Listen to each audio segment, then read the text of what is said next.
Good morning, Church at Liberty Park. Today we're in John chapter 12, and I just want to focus on verse 24 through 26. So here we see that Jesus uses a farming illustration, and we see that unless the seed dies, it cannot produce a harvest. And so it is with Jesus. He must go to the cross and die that we might live. Then Jesus gives us an application.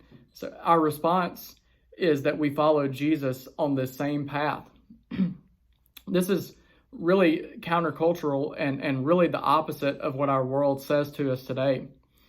For example, our world tells us that nothing should get in the way of our own self-exaltation, that nothing should get in the way of your self-expression and self-fulfillment, that you are the center of everything, that your friends are for your benefit, that your marriage is about you and not about your spouse. So these are the kind of things that the world tells us. George Mueller, he was a great Christian leader and caregiver of orphans, and he was once asked, "What is the secret to your life?" And his response was this. He said, "There was a day when George Mueller died." And this is exactly what Jesus is teaching here in this passage. In verse 25 and 26, I love how this guy quotes really exactly what Jesus is saying here. He says, "How is it possible to hate our life in this world?" The answer is in verse 26. We follow Jesus. We don't focus on ourselves and our situations.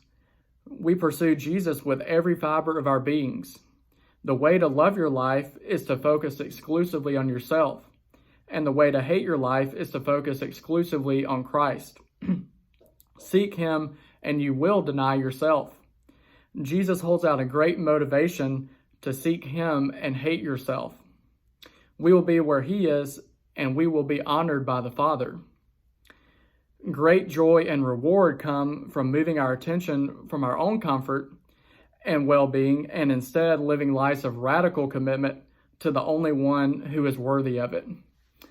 So I hope you enjoy John chapter 12 today.